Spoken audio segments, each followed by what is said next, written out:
பாவம் யாரால் ஏற்பட்டது? மனிதன் பாவத்தில் விழ காரணம் என்ன? வேதாகமம் மனிதனை பாவத்தில் விழாமல் இருக்க எவ்வாறு எச்சரிக்கிறது? கர்த்தராகிய தேவன் ஆதாமை முதலில் படைத்த பின் ஏன் ஏவாளை படைத்தார்? காரணம் என்ன? அதன் பிறகு ஏன் அவர்கள் ஏதேன் தோட்டத்திலிருந்து வெளியேற்றப்பட்டார்கள்? காரணம் ஆதாமா இல்லை ஏவாளா? வேதாகமமும் வார்த்தைகளும்.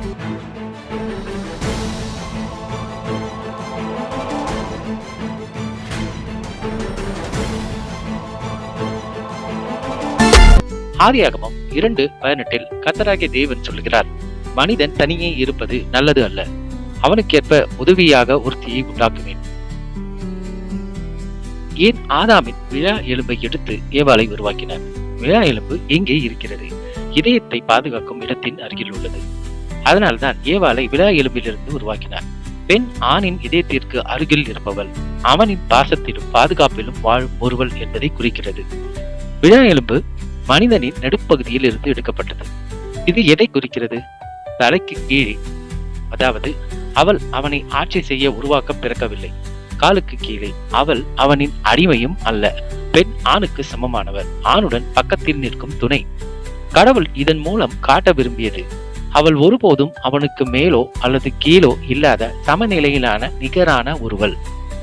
ஆதியாகமம் 2:24 சொல்லப்படுவது, அவனும் அவளும் ஒன்றிணைந்து ஒரு உயிராகும். ஆண் தன் தந்தையையும் தாயையும் விட்டு பிரிந்து தன் மனைவியோடு சேர்ந்து கொள்வான், இருவரும் ஒரு மாம்சமாவார்கள். கர்த்தராகிய தேவன் திட்டத்தில் மனிதர்கள் பெருகி பூமியை நிரப்ப வேண்டும் என்பதுதான் முக்கியமான பங்காகும். அதற்கு ஆண் பெண் இருவரும் தேவையானவர்கள். அதாவது வாழ்வின் தொடர்ச்சியை கர்த்தராகிய தேவன் அவர்களிடம் ஒப்படைத்தார். சரிங்க, ஏவாளை கர்த்தராகிய தேவன் ஏன் படைத்தார் அப்படின்னு தெரிஞ்சுக்கிட்டோம். அதுக்கப்புறம் ஏன் பாம்பு முதலில் ஏவாளை ஈர்த்தது? ஆதியாகமம் 3ஆம் அதிகாரத்தின்படி பாம்பு முதலில் ஏவாளிடம் பேசியது, ஆதாமிடம் அல்ல. பாம்பு அந்த நேரத்தில் யார் அருகில் இருந்தார்கள்? யார் அதனிடம் பேச ஆர்வமாக இருந்தார்கள்?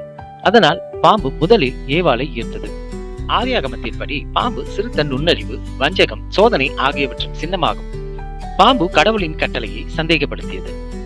நீ மரணமடைய மாட்டாய், கர்த்தராகிய தேவன் இதை உங்களுக்கு தெரியாமல் வைத்திருக்கிறார். நீங்கள் இதை சாப்பிட்டால் உங்கள் கண்கள் திறக்கப்படும், நல்லதும் கெட்டதுமானதையும் உங்களுக்கு தெரியும். கடவுள் உங்களால் மறைத்து வைத்திருப்பதை நீங்கள் அறியலாம். அனைவரும் தனது விருப்பத்தால் ஏமாற்றப்படலாம். இது பெண்களுக்கோ ஆண்களுக்கோ அல்ல, ஒருவரின் தேவைக்கு அல்லது விருப்பத்திற்கு ஏற்ப பாவம் செய்ய தூண்டுவது. பாம்பு கடவுளின் கட்டளையை சந்தேகப்படுத்தியது. அதாவது, நீ மரணமடைய வேண்டாம், கர்த்தராகிய தேவன் இதை உங்களுக்கு தெரியாமல் வைத்திருக்கிறார். இதைத்தான் அது முதலில் ஏவாளிடம் சொல்லியது. மனிதன் அறிவு மற்றும் சுய கட்டுப்பாடு இல்லாத நேரத்தில் எளிதில் தவறு செய்யக்கூடும். இதைத்தான் வேதாகமம் நமக்கு சொல்லித் தருது. ஏவாள் முதலில் இந்த பழத்தை சாப்பிட்டதற்கான காரணமும் அதுதான். அது மட்டும் இல்லைங்க, ஏவாள் முதலில் சாப்பிட்டதற்கு பிறகு ஆதாமும் அதை வாங்கி சாப்பிடுகிறார். இருவரும் பாவத்தில் வீழ்ந்தார்கள்.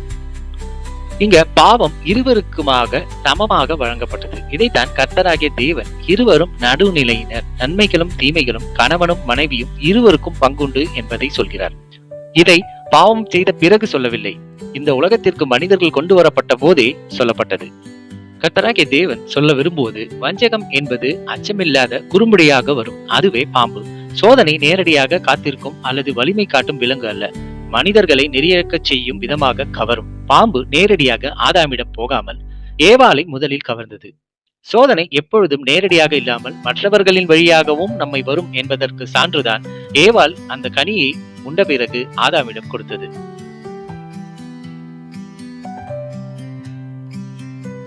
சரிங்க, ஆதாமும் ஏவாளும் அந்த பழத்தை உண்டதற்கு அப்புறம் என்ன நடந்தது? ஆதியாகமம் 3:7 அவர்களுடைய கண்கள் திறந்தன, அவர்கள் தனது துயர் எலும்பை கண்டுபிடித்து அப்பொழுது பசையலை கொண்டு துணிகள் செய்தனர். பழம் சாப்பிடும் முன் மனிதர்கள் நிர்வாணமாக இருந்தனர், அச்சமில்லாமல். பழம் சாப்பிட்ட பிறகு அச்சம், குற்றம், அறிவு வந்தது. உடலை மூட வேண்டிய உணர்வு உருவானது. இதுல அறிவு வந்தது. அப்படின்னா இதுக்கு முன்னாடி அவங்களுக்கு அறிவு இல்லாம இருந்ததா? அப்படி இல்லைங்க. சிந்தனை இல்லாத அல்லது அறிவின் ஆழம், நல்லதையும் கெட்டதையும் தனித்து பார்க்கும் சக்தி வந்தது. அவர்கள் நல்லதும் கெட்டதும் என்னவென்று அறியவில்லை.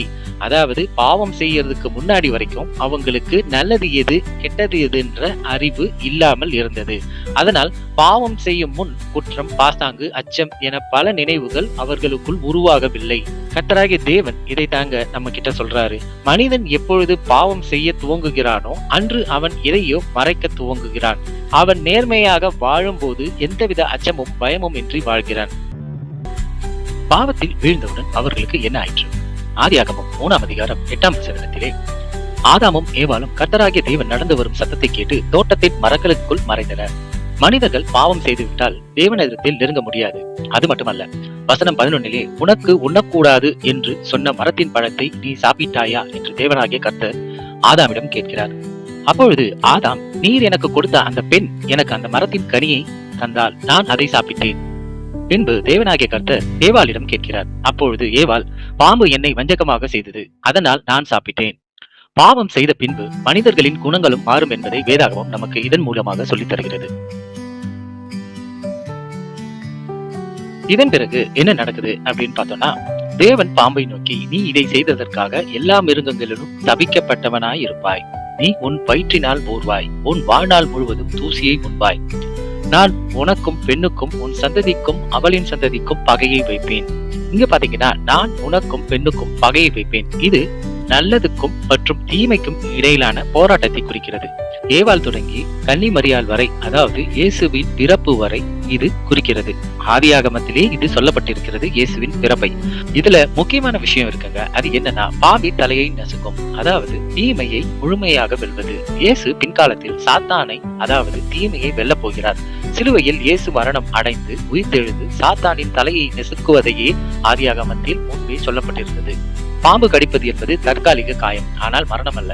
இது இயேசுவின் சிலுவை மரணத்தை குறிக்கிறது. சாத்தான் இயேசுவை சிலுவையில் கடித்தான், அவரை கொன்றான், ஆனால் அது தற்காலிகம். இயேசு 3ஆம் நாள் உயிர்த்தெழுந்தார். எனவே சாத்தான் முழுமையாக தோல்வி அடைந்தான். ஆமாங்க, என்னைக்கு மனிதர்கள் பாவம் செய்ய தொடங்கினார்களோ அன்னையிலிருந்தே சாத்தான், அதாவது தீமையும் கூடவே இருந்தது. ஆம், தேவன் ஆதியில் மனிதனை தமது சாயலில் உருவாக்கினாரோ அன்றிலிருந்து அவனை அன்பு செய்கிறார். பாவத்தில் வீழ்ந்தாலும் தேவன் மனிதனை கைவிடவில்லை. ஒரு தோட்ட முதலாளி தான் வெளிநாட்டிற்கு செல்வதால் தன்னுடைய தோட்டத்தை வேலையாட்களிடம் ஒப்படைத்தார். அந்த தோட்டத்தில் நல்ல விளைச்சலால் தொழிலாளிகள் நல்ல வருமானத்தை கண்டனர். ஆனால் ஒரு நாள் அவர்களின் தோட்ட முதலாளி அவர்களிடம் தோட்டத்து விளைச்சலில் பணத்தை வாங்கி வரும்படி ஆள் அனுப்பி வைத்ததை பார்த்து கோபம் கொண்டனர். பணம் வாங்க வந்தவனை கொன்றார்கள். தோட்ட முதலாளி அதன் பிறகு இன்னொருவரையும் அனுப்பினார். ஆனால் அவர்கள் அவனையும் கொன்றனர். அதன் பிறகு தோட்ட முதலாளி, இதோ நான் என் மகனை அனுப்புகிறேன், அவர்கள் அவனுக்கு மரியாதை செய்வார்கள், அவனிடம் பணிவாக நடந்து கொள்வார்கள் என்று நினைத்தார்.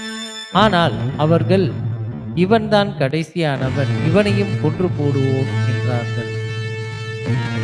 இனி தோட்ட முதலாளியின் கோபம் எப்படி இருக்கும்? தேவன் தனது ஒரே மகனை மனிதர்கள் பாவத்திலிருந்து மீட்கவும் இனி பாவம் செய்யாமல் இருக்கவும் தனது ஒரே மகனை சிலுவை மரணம் ஏற்க வைத்ததற்கு இதுவே காரணம். யோவான் 1:29 வசனத்தில், இதோ உலகத்தின் பாவத்தை சுமந்து தீர்க்கிற தேவ ஆட்டுக்குட்டி. மனிதர்களாகிய நாம் அந்த சிலுவையை காணும் பொழுது பாவத்தின் தண்டனை கொடூரமான மரணம் என்பதையும், மனிதர்கள் அதை காணும் பொழுது இனி பாவம் செய்யக்கூடாது என்பதற்காகவும், அதனால் சாத்தானின் வாசல் திறக்கப்படும் என்பதை உணர வேண்டும் என்பதற்காகவும் தேவன் தன் ஒரே மகனை சிலுவை சாவை ஏற்க வைத்தார். மனிதனே, இனி பாவம் செய்யாதே, இனியாவது மனம் திருந்து என்று தனது ஒரே தேவகுமாரனை, தேவ ஆட்டுக்குட்டியை நமக்காக உலகத்தை பாவத்திலிருந்து மீட்பதற்காக தியாகம் செய்தார். உங்களால் இயேசுவின் வேதனையை உணர முடிகிறதா? இனி பாவம் செய்யாமல் இருப்பேன், இனி பாவத்தினால் தேவனை வேதனையில் விழமாட்டேன் என்று உறுதி கொள்வோம். ஆமென். ரோமர்களின் ஆட்சி காலத்தில் மிகப்பெரிய தண்டனை எது தெரியுமா? சிலுவை மரணம். சிலுவை சாவை ஏற்கும் முன்பு அவர்களுக்கு பல கொடுமைகள் நடக்கும் என்பது உங்களுக்கு தெரியுமா? பல நூறு சாட்டை அடிகளை தாங்க வேண்டும். முள் கிரீடம் தலையில் அணிவார்கள். பல மைல் தூரம் தாங்கள் சாகப்போகும் சிலுவையை அவர்களே தூக்கிக் கொண்டு செல்ல வேண்டும். அதே சமயம் சாட்டை அடிகள் தொடரும். அனைத்து ஊர்களிலும் மக்கள் அதை காண கூட்டமாய் நிற்பார்கள். அதன் பிறகு 2 கால்களிலும் 2 கைகளிலும் ஆணிகள் அடிக்கப்படும். அதன் பிறகு உயிர் போகும் வரை சிலுவையில் வலிகளோடு தொங்க வேண்டும். எப்படிப்பட்ட கொடுமையான தண்டனை தெரியுமா இது? ஆம், இயேசுவிற்கு இந்த தண்டனை வழங்கப்பட்டது. சிலுவை மரணத்தை இயேசுவுக்கு எதற்காக வழங்கினார்கள்?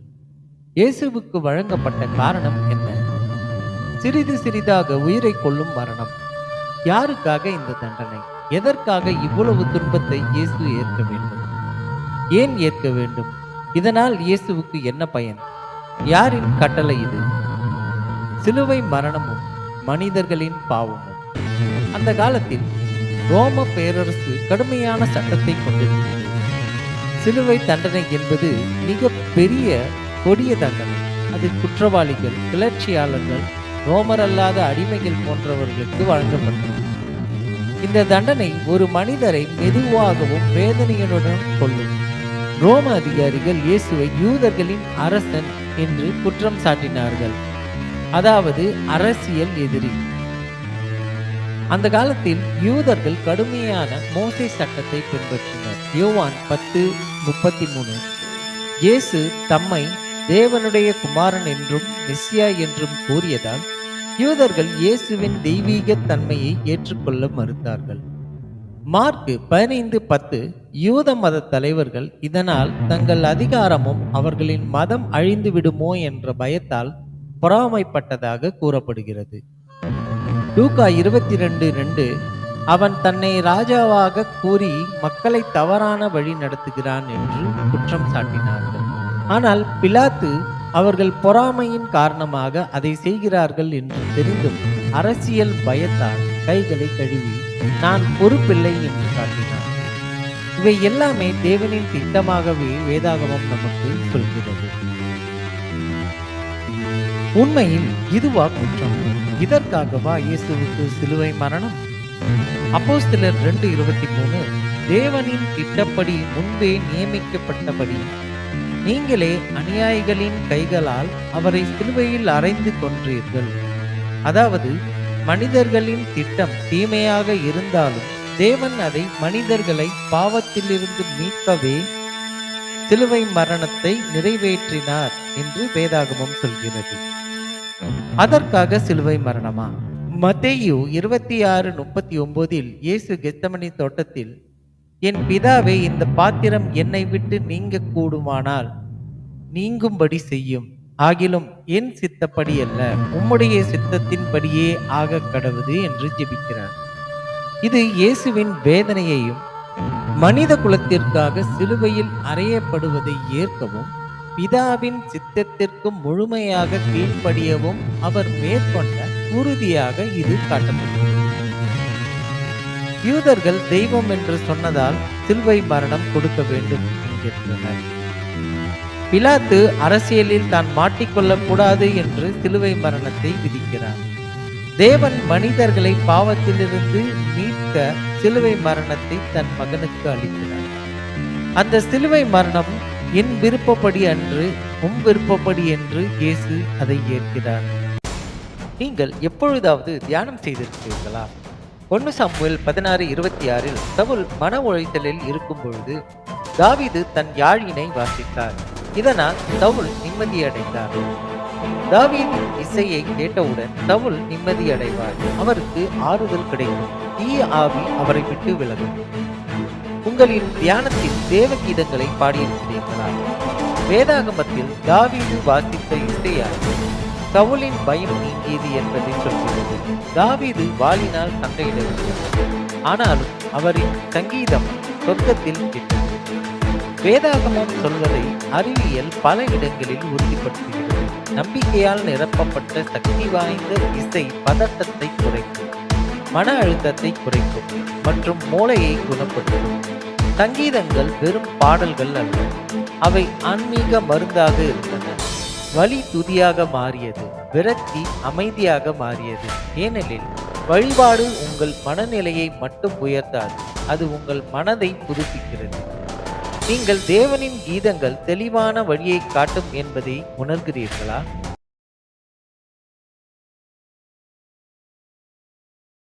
கிறிஸ்தவ தியானம் கிறிஸ்டியன் மெடிடேஷன் என்பது கடவுளின் வார்த்தையில் அமைதியாக சிந்தித்து அவருடன் ஆழமான உறவை வளர்த்து கொள்வது.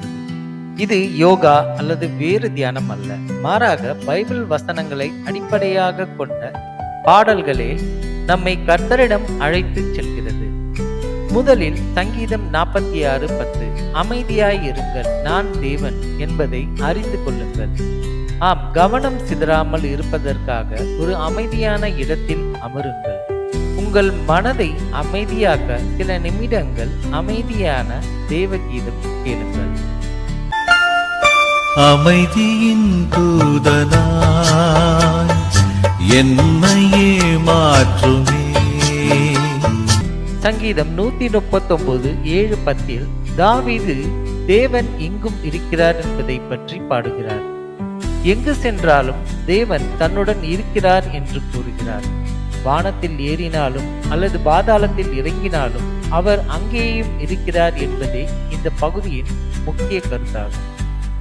உம்முடைய ஆவிக்கு மறைவாக எங்கே போவேன், உம்முடைய சமூகத்தை விட்டு எங்கே ஓடுவேன்.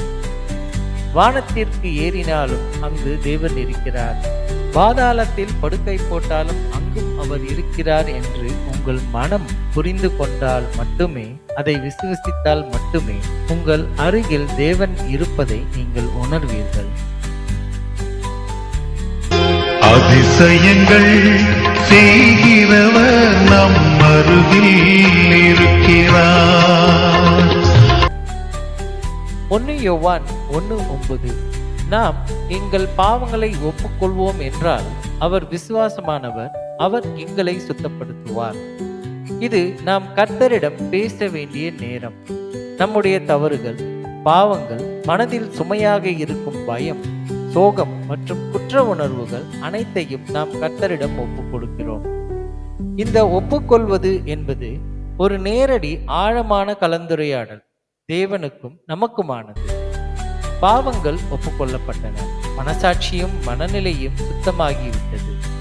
இதன் மூலம் நமது மனதின் உள்ளே இருக்கும் குற்ற உணர்வு, பயம், சோகம் அனைத்தும் கர்த்தரின் மீது கொண்ட நம்பிக்கையால், அன்பினால் வெளியேறி நாம் நிம்மதியையும் மன அமைதியையும் பெறுகிறோம்.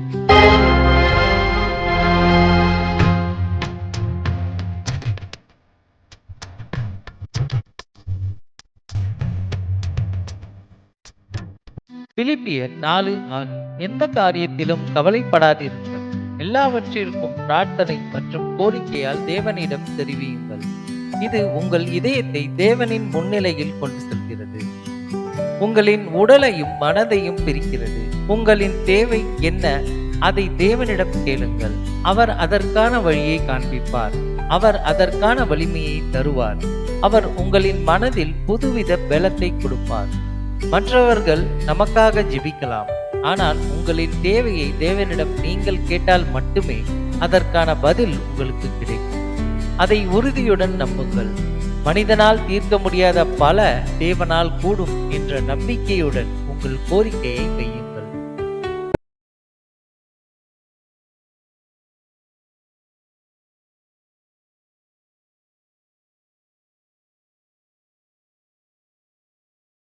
நீங்கள் என்னிலும் என் வார்த்தைகள் உங்களிலும் நிலைத்திருந்தால் நீங்கள் கேட்டுக்கொள்வதெதுவோ அது உங்களுக்கு செய்யப்படும்.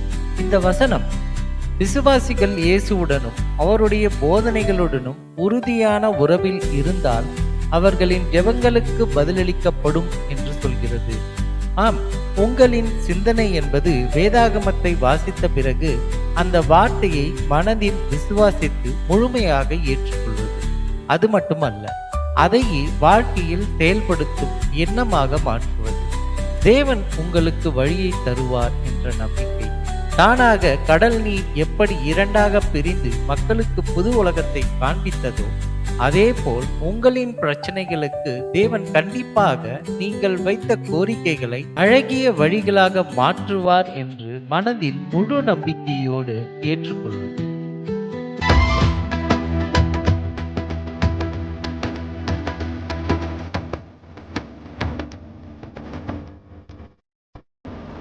1 தெசலோனிக்கர் 5:18 எல்லாவற்றிலேயும் ஸ்தோத்திரம் செய்யுங்கள். அப்படி செய்வதே கிறிஸ்து இயேசுவுக்குள் உங்களை குறித்து தேவனுடைய சித்தமாயிருக்கிறது. இந்த வசனம் எந்த சூழ்நிலையிலும் கடவுளுக்கு நன்றி செலுத்த வேண்டும் என்றும் இதுவே கிறிஸ்து இயேசுவின் மூலம் கடவுளின் சித்தம் என்றும் போதிக்கிறது. இங்கே உங்களுக்கு கர்த்தர் செய்த அனைத்திற்கும் நன்றி சொல்லும் இடம். இங்கே உங்களின் மனம் நன்றி என்பது தேவனுக்கு நாம் செலுத்தும் காணிக்கைகளில் ஒன்று என்பதை ஏற்றுக்கொள்கிறது. என்னை விட்டு கொடுக்காதவர், என்னை நடத்துகின்றவர், என்னை பாதுகாப்பவர். யோவான் 14:27 இயேசு தன் சீஷர்களுக்கு உலகத்தின் வழியில் அல்லாமல் தன்னுடைய சொந்த சமாதானத்தை அளிப்பதாக கூறுகிறார். இந்த வசனத்தின்படி அவர்களின் இருதயம் கலங்கவோ அல்லது பயப்படவோ வேண்டாம் என்று அவர் வலியுறுத்துகிறார்.